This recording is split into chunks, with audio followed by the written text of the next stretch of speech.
नमस्कार, मी मानसी आणि तुम्ही पाहताय LS मराठी। पाहुयात काही महत्त्वाच्या घडामोडी। दिल्लीत होणाऱ्या CJPच्या आंदोलनासाठी पोलिसांकडे परवानगी नाही। परवानगी न मागता आंदोलन करण्याचा प्रयत्न करणाऱ्यांना ताब्यात घेतलं जाणार। दिल्ली पोलीस अलर्ट मोडवर। महाराष्ट्रात 4080 कोटींची गुंतवणूक। जबील आणि RSA ग्लोबल सोबत महत्त्वाचे सामंजस्य करार। 4750 रोजगारांना चालना। इलेक्ट्रॉनिक्स उत्पादन आणि लॉजिस्टिक क्षेत्रात महाराष्ट्राचे बळकटीकरण। मुख्यमंत्री फडणवीसांचा विश्वास। ग्रामपंचायत निवडणुका रखडल्याने कर्मचाऱ्यांवर आर्थिक संकट। ऑनलाईन हजेरी बंद। पगारासाठी हेलपाटे। शासनाने तातडीने हस्तक्षेप करण्याची रोहित पवारांची मागणी। विषारी दारू प्रकरणी 20 जणांचा मृत्यू। 8 जणांवर उपचार सुरू असल्याची माहिती।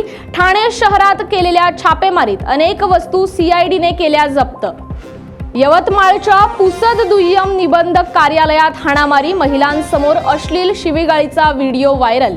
व्यवहार क्रमांकाच्या वादातून राडा। प्रशासनाच्या भूमिकेवर नागरिकांचा सवाल। केरळमध्ये मान्सून दाखल। पुढील 48 तासात कोकण आणि दक्षिण महाराष्ट्रात पावसाची शक्यता। पंजाबराव डखांनी दिली माहिती। बारामती परिसरात झालेल्या अवकाळी पावसाचा उपमुख्यमंत्री सुनेत्रा पवारांनी व्हिडिओ कॉलद्वारे घेतला आढावा। अधिकाऱ्यांना दिल्या तात्काळ कार्यवाहीच्या सूचना।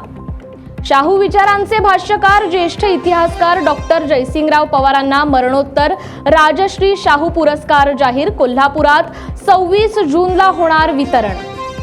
रायगडावर शिवराज्याभिषेक सोहळ्याला उत्साहपूर्ण वातावरणात सुरुवात। युद्धकलेतील शस्त्र, ढोल ताशांच्या गजराने आणि तमाम शिवभक्तांच्या जयघोषाने रायगड परिसर दुमदुमला। या होत्या काही महत्त्वाच्या घडामोडी। पाहत रहा LS मराठी।